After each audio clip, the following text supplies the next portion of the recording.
President Obama is meeting with congressional leaders today. They're looking for common ground on the best ways to help the economy. Both sides have their disagreements, so the new president wants them to sit down and work out a plan. Here's reporter Jennifer Wishon.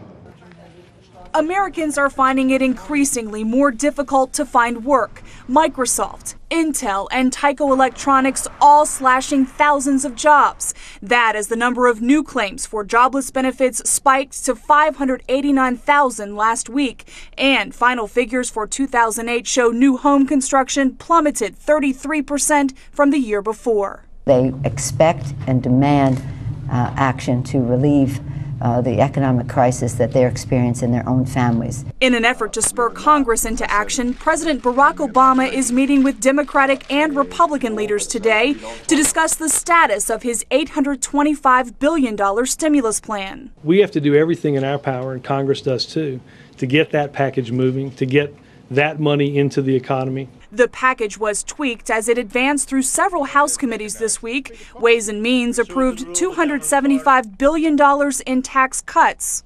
But some Republicans want more. At their request, the president will meet privately with Republican leaders next week to discuss their proposals. We still think that there's time to influence the final product here. But time is running out. Democratic House leaders expect to bring the plan to the floor for votes next week. Meanwhile, the man Obama wants overseeing the economic crisis, Timothy Geithner, has been cleared by a Senate panel after apologizing for failing to pay $34,000 in taxes on time. The full Senate is expected to confirm him Monday as Treasury Secretary. Jennifer Wishon, CBN News, Washington. You wonder how we're going to get out of this mess. On one side, the government seems they want to, paper the earth with dollar bills and hope that somehow that's going to restore confidence in the system. But from my point of view, it's not. We have some fundamental flaws here that we're dealing with where do we have confidence in the stock markets? Do we have confidence in our banks? Do we have confidence to go out and invest and create new jobs and create new industry? And I think the answer is coming back universally around the world, no. And everyone's pulling back. And until you restore confidence in the basics of the system, I don't care how much money you throw at the problem, it's not going to work. It's not going to solve it. And then you're going to trigger another issue, which is of great concern to me. And that other issue is the full faith and credit of the U.S. government. And if we keep printing money like we're currently printing, at some point in time, the world is going to say, we're going to stop buying your treasury bills. When that happens, watch out, because you're talking about devaluing the U.S. dollar, and that's bad for all of us. Lee Webb has the rest of our top stories from the CBN newsroom. Lee? Gordon, an American biotech company is about to start the world's first study using human embryonic stem cells.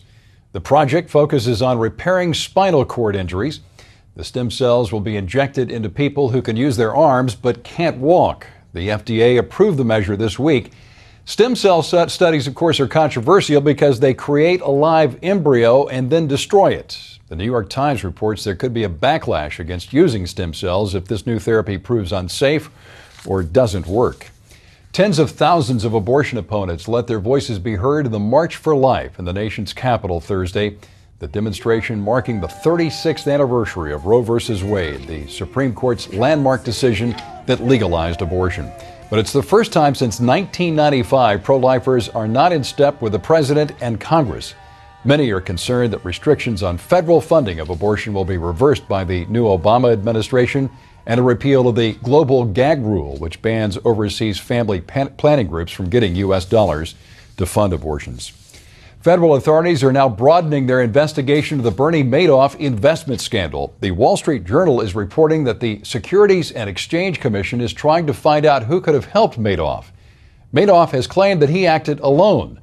Meanwhile, Bloomberg News reports that Madoff's clients may recoup more of their losses through tax filings rather than lawsuits. Some investors might recover as much as 40% of their losses. Gordon? There's an unusual provision in the tax code, and most Americans don't know about it. If you suffered a loss from theft, then you get to claim it as an ordinary deduction, unlike a loss from investments.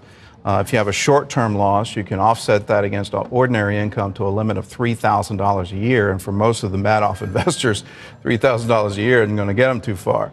Long-term losses, which they may also have incurred here, are only offset against long-term gains. So to find this kind of relief where you can claim it as a theft and get a deduction against ordinary income for the full amount is a real boon to them. But you know, it's one of those, you look at these things and go, how in the world could this have happened? You know, where was the SEC? Where was oversight? You know, why were things, you know, he had an inside track. He knew people within the commission and somehow was able to forestall what should have been obvious to him, the inevitable. Inevitably, this thing's going to come crashing down on you. Why he continued to do it is anybody's guess, and why he even started is another one. Why would you do this? You were head of one of the stock exchanges. Why would you take this kind of risk personally, where you know you're going to end up spending the rest of your life in jail?